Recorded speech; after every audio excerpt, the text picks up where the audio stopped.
So we're coming off the tail end of yet another Barnes & Noble pre-order sale, which had become fairly common at this point, to the point where I think most of us as consumers, if we are familiar with Barnes & Noble or shop Barnes & Noble, anticipate the 25% off sale for pre-orders, and some readers may have adapted their shopping behavior based on the anticipation of this sale, which brings us to the question of the adaptation of behavior. Because last week we talked briefly about a particular offshoot of the overconsumption conversation within bookish spaces, and admittedly a very niche offshoot of that conversation in relation to the number of books someone is reading rather than the number of books someone is buying, which of course is the main conversation. And when I kind of dipped my toes into that part of the conversation years ago with my video talking about de-influencing, when that was a trend on TikTok, or that was the framing of the trend, I should say, it led me to what is honestly still one of my favorite conversations,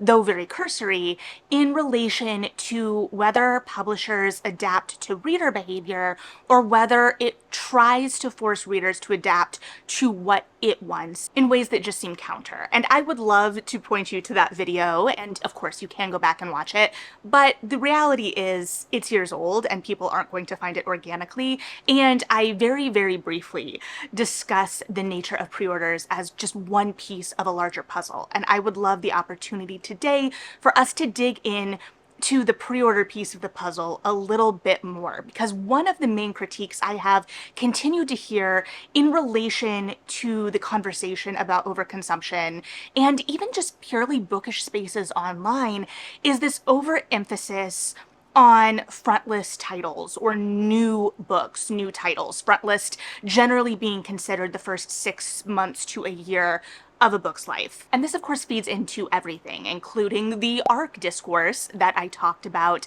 toward the end of last year and has really ramped back up, I would say, this weekend at least, on Threads, which, you know, like all social media platforms, has its cyclical topics. And before we get all the way into it, hi, my name is Melody, and we talk about books and book adjacent things on this channel. And so if that is of interest to you, I would love for you to like and subscribe and hang out a little longer. And so how do pre-orders factor into this conversation? And I think it is a lot of ways, and I think it also opens up larger conversations about the kind of state of publishing. And for this conversation in particular, I'm really considering this within the framework of traditional publishing, because that is the model I have the most familiarity with. And I also think it's important to revisit this conversation because I think some of the minutia has changed in ways that significantly impact authors and readers, particularly in relation to the way Barnes & Noble is operating in relation to their newer concept stores, which are a smaller footprint and subsequently order less books. Additionally, there's been some discussion about Barnes & Noble making smaller purchase orders, period, which I saw on Threads this weekend in relation to Silvia Moreno Garcia, which was kind of jarring for me because personally Silvia Moreno Garcia is one of my basically auto-buy authors. I did miss last year, but she is in fact one of the pre-orders I personally am waiting on from Barnes & Noble. And the fact that I am still waiting on that pre-order of a book that came out on Tuesday, even amidst the emphasis on pre-orders, is absolutely part of the conversation. But it feels like chain retailers like Barnes & Noble are making smaller purchase orders than they have historically and are becoming more risk averse. We've seen them downsizing a lot of their departments, including middle grade, which tends to exponentially impact marginalized authors more frequently. It's also convenient that a lot of these decisions are being made when there are really robust efforts at book banning going on, adding one more barrier potentially to gaining access to these stories, when one of the main kind of throwbacks in relation to book banning is that you can just go out and buy it, but access is important and visibility and discoverability is important, which is all part of this conversation. So we're seeing this aversion to risk from the retailer side, absolutely. And again, I'm not ignoring the presence of independent bookstores within this conversation, but at the same time recognizing what the optics of this is in relation to the largest book selling chain in the United States. Again, I'm also not ignoring Books A Million, but I have not set foot in a Books A Million since college. So if you live in a town with a Books A Million, you will have to report back to me about what their merchandising is looking like right now. So we're seeing this on the book selling side. And to a certain extent, I understand. I don't necessarily agree because of the domino effects, but for those of you who may not have been in the book community prior to 2020, you may have seen the articles about TikTok saving Barnes & Noble. And Barnes & Noble was not in a great financial position prior to 2020. And I do have to wonder if there is still some hesitancy there and still some instability, especially as things kind of level out. We've seen an exponential growth in readership since 2020, but how many of these new readers are lifelong readers? How does that impact purchasing decisions? Of course, as we've talked about, as a part of the overconsumption conversation back in the de-influencing and the buying aspect of things, there's this kind of leveling when you've got a bunch of new people entering a space and the excitement of discovery of that. It is more likely to purchase a lot at the beginning and then to kind of reassess how you are approaching your book buying and how you work as a reader. And so that impacts people's purchasing decisions and Barnes & Noble inevitably down the line. And it also impacts publishers. And this is where it becomes really dicey, because I feel personally, and this may be just more anecdotally, but I do think that there is anecdotal evidence to support this observation, that publishers are also becoming much more risk averse. Some of these anecdotal observations include using things like Kindle Unlimited to source books that already have a built-in audience and fandom to pull for traditional publishing in a way where they don't have to do as much legwork to market the book. And I feel like this is really cheap in a lot of ways for publishers. And I'm of course not saying that publishers as an entity, not the individuals, the passionate individuals working at the publishers, always behave ethically, because it is a business at the end of the day, and these are business decisions. However, in a landscape where self-publishing and independent publishing is becoming bigger than ever and more successful than ever, where you really are watching authors kind of weigh the pros and cons of a traditional contract in relation to self-publishing, a lot of the benefit that is supposed to be provided from a traditional publishing contract is, of course, things like the editing that is being provided, which we talked about a little bit last week in relation to that not being as robust recently, but also they are supposed to be taking on the risk. So generally, and I have no expertise in contracts, I just watch a lot of authors talk about their contracts online, and I have a former friend from college that is an agent, and I watch how she talks about contracts. We have not talked personally about contracts in any way. I also have a friend, Sarah, who is an author, and again, haven't talked to her personally about her deals, but have watched her talk about her deals more generally. And so generally with an author that is being traditionally published, they get a lump sum of some kind. Not at once, but their deal involves the payment of an advance. And so they've moved, I think, to paying it out in even more increments in a way that is really hard for authors trying to make a living, because a lot of these advances we're not talking six-figure advances for most authors, right? So they're paid upon contract, they're paid upon delivery. I don't remember if there is a payment upon publication. I think that may be one of the kind of moments. And then I think they potentially added, like, after a certain period, you'll get your last payment. So if you think about it, if you're getting like what, a 30K advance, which sounds like a lot of money at once, but for most people, that is not even a yearly salary. And for most people in the United States, I actually don't know anywhere where it would be, it's not enough to live on for a year, and then it's being paid out in small increments. And yes, in theory, you could budget that, but there's taxes that get taken out of that. If you're agented, your agent gets a cut. So there are all these factors. However, that is supposed to be the publisher taking on the risk of that project, because most books don't earn out. And earning out is, I apologize if this is redundant, which it probably is for most of you, but just in case, earning out is if you sell more copies, the profit exceeds the amount of advance you were paid by your publisher. So there is a lot of conversation in author circles about what's actually a better deal. Like, yes, a really big advance looks great at the front end when it's announced in Publishers Weekly. However, if you're given a slightly smaller advance, you're more likely to be able to earn out on it. And then if your book has a longer life, it can continue to generate income for you. And ideally, all books have a longer life and continue to generate income. And that longer life of the book is absolutely a part of this conversation. And so as part of this risk, part of the burden is supposed to be on the publisher for marketing the book. However, I have been noticing for years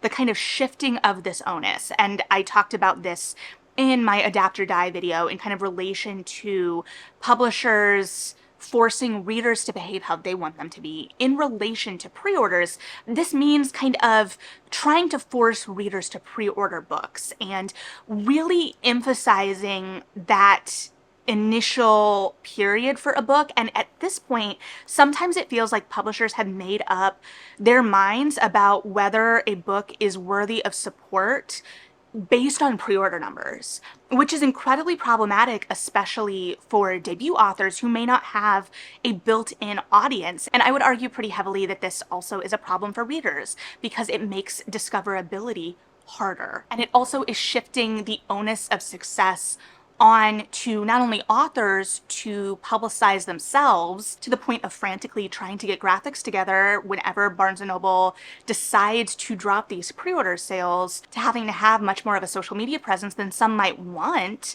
to try to make any impact on their sales and to get word out about their book, which of course I'm also not ignoring that self-published authors have to do that constantly as well, and it is very much a time suck and a struggle and a part of the business. However, in relation to the concept of pre-orders, it can be really frustrating because then we are seeing, again, this real focus on the new. That's why we're seeing so much emphasis put on arcs in relation to publishers wanting to get them out, wanting to get them to people that will get max visibility for that book in that arc in an effort to try to get people to pre-order it because they want to try and gauge if it's going to be a sure thing. And I'm not saying pre-orders are bad because they absolutely do serve a purpose, and kind of gauging that demand is very important. Whether you're pre-ordering at Barnes & Noble, whether you're pre-ordering at your local indie, it helps the store kind of understand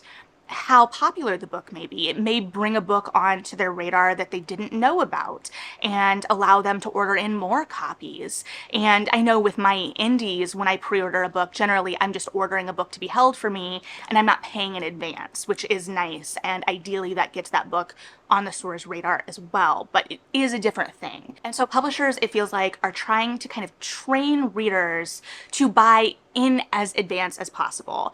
And this gets into the conundrum too of the book hasn't had time to breathe, reviews aren't out. Many readers prefer paperbacks, so that hardcover kind of period for books that are published in hardcover first, as we are thankfully starting to see at least some movement in some books going straight to trade paperback, since mass market seems to unfortunately be dead. But the pre-orders are becoming more than just kind of gauging and are becoming a real marker of success long before a book is even out, in a way that I find incredibly problematic because a lot of readers honestly aren't going to trust reviews until the book has been out for at least a little bit. There is always going to be some hesitation with ARC reviews from certain readers just because there is an inherent bias sometimes. And I say this as an ARC reader, right? Some people are always going to assume a level of bias being gifted a free copy.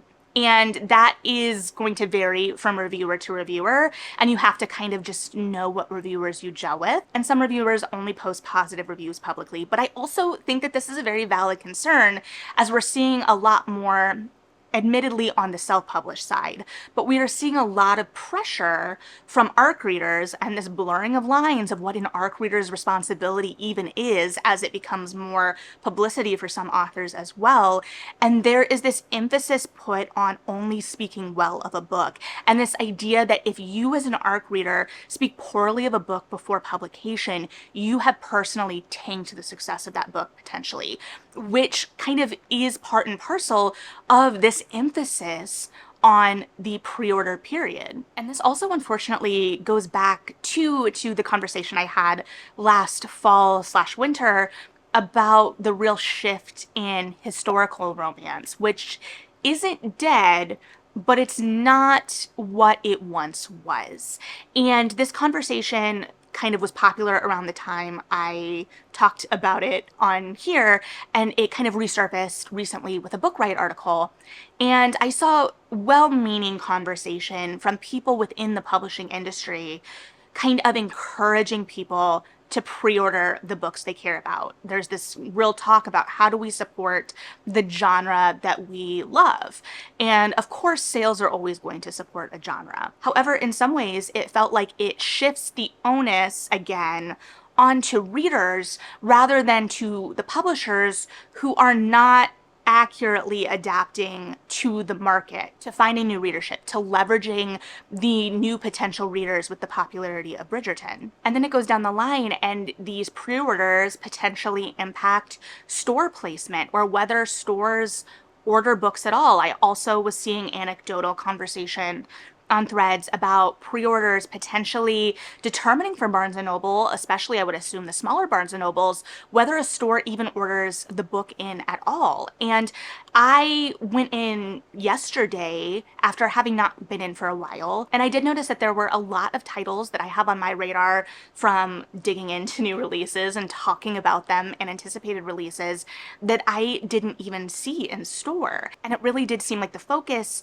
was on books that are already big in the conversation, and it was harder to find or discover those debut voices or those mid-list authors that don't already have significant publishing backing behind them, partly based on anticipation of that built-in audience or pre-orders or what have you. And also I do want to factor in that marketing absolutely contributes to pre-orders as well. So it's always been this kind of conversation of the self-fulfilling prophecy of it all in relation to marketing budget and how much of a marketing budget a book has been allotted and how that potentially helps the success of a book. And now we're seeing these timelines kind of expedited where it's harder to find these books in stores sometimes, and then the lack of their presence in stores makes discoverability harder. People are less likely to kind of just stumble upon them naturally and pick them up and buy them based on interest in store. And so it kind of snowballs. And then this can impact authors' contracts in the future. And it feels like there's less room to fail. There's been conversations for as long as I've been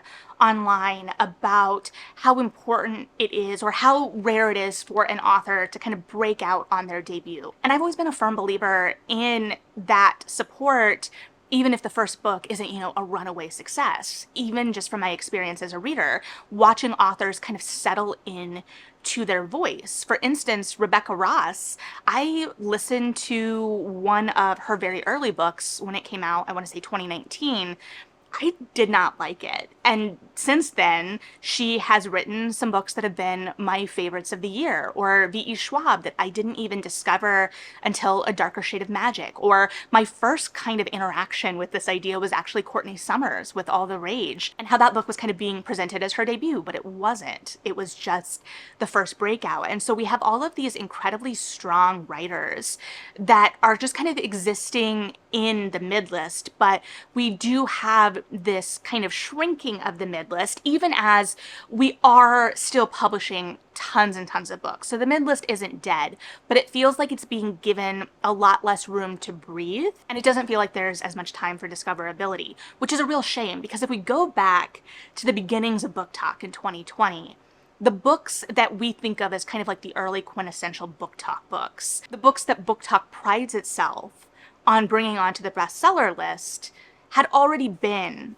on the bestseller list. And I can say this as a bookseller who was selling in the period a lot of these books came out. We Were Liars was on the bestseller list for a significant amount of time. Circe was highly anticipated when it came out and was an incredible success when it came out. And I'm not negating the impact of Book Talk on bringing these books back on to the list and that revitalization of those titles, but a lot of those books were backlist. And now it feels like publishers want to decide a book's fate before it even hits the shelves, reminiscent to how My Lady Jane was canceled, even though it was picking up viewership and was gaining this cult audience, but the network or whoever decided it hadn't become a big enough success in a short enough amount of time. And so we talk a lot about books don't expire, but it is harder to discover them. Now, of course, libraries are a part of this conversation. However, libraries don't have unlimited budgets either, and so there is a piece of discoverability in this as well,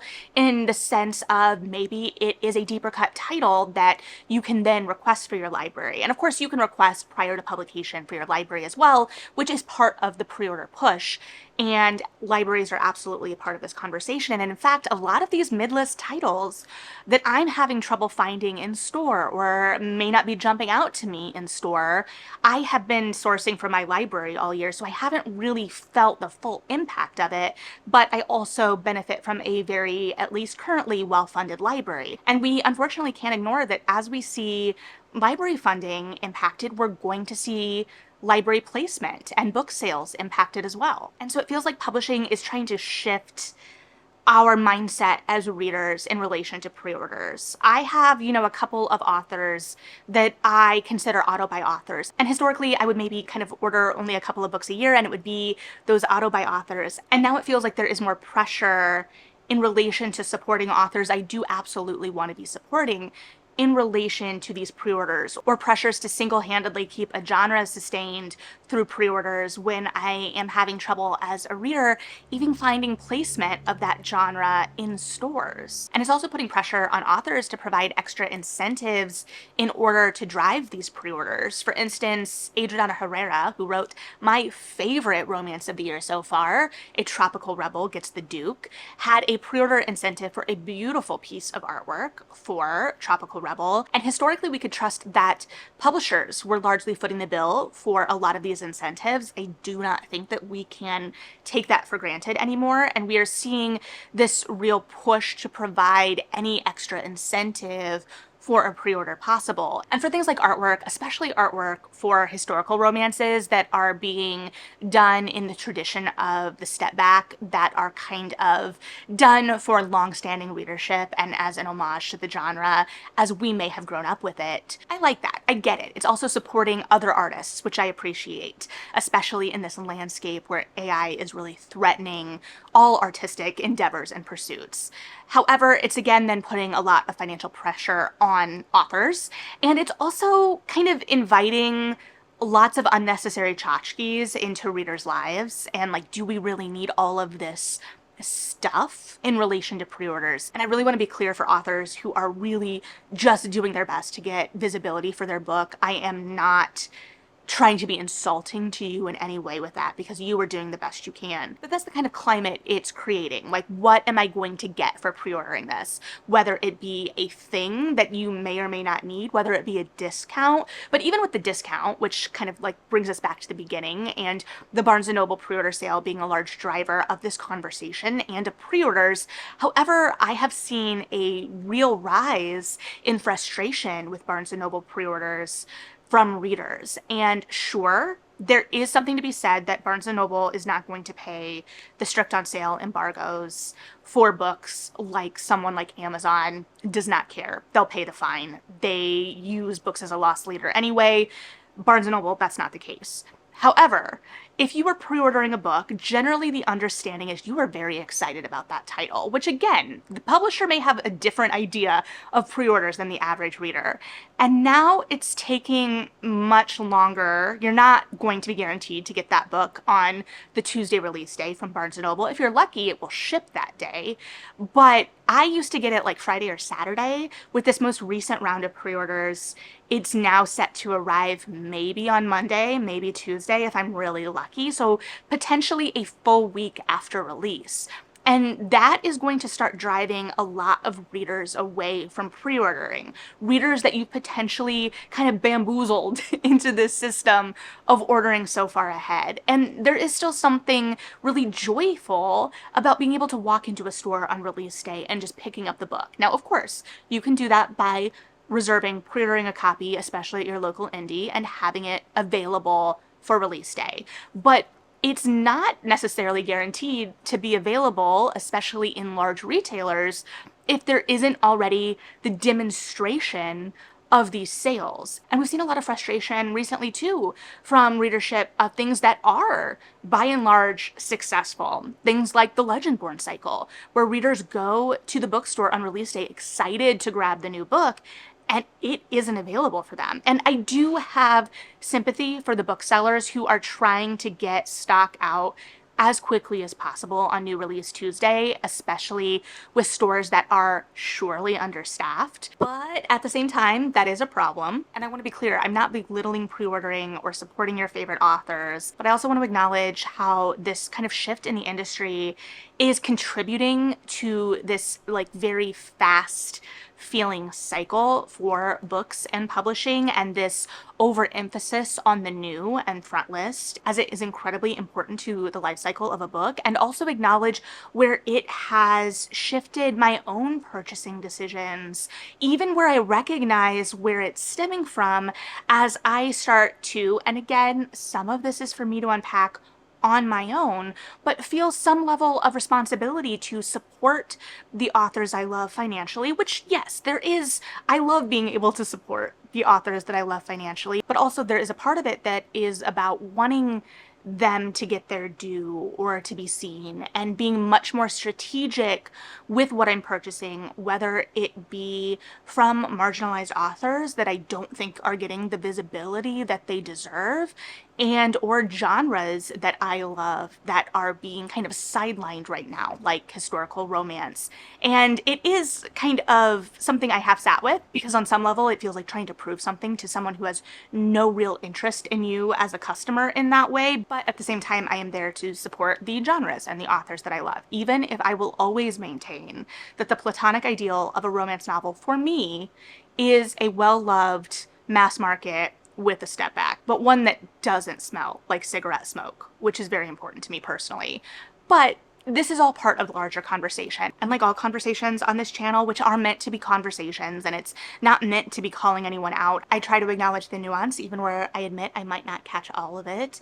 And I did sit down today with a kind of arc of the discussion I wanted to have that really kind of got away with me as my brain started to just go off in different directions. But I would love to hear your thoughts on this topic, how you conceive of pre-ordering in your own reading life, whether it impacts you at all, and whether you agree with my personal observations that it feels like pre-orders are really contributing to the life cycle of a book pretty significantly right now, even as for me personally, that feels rather reductive.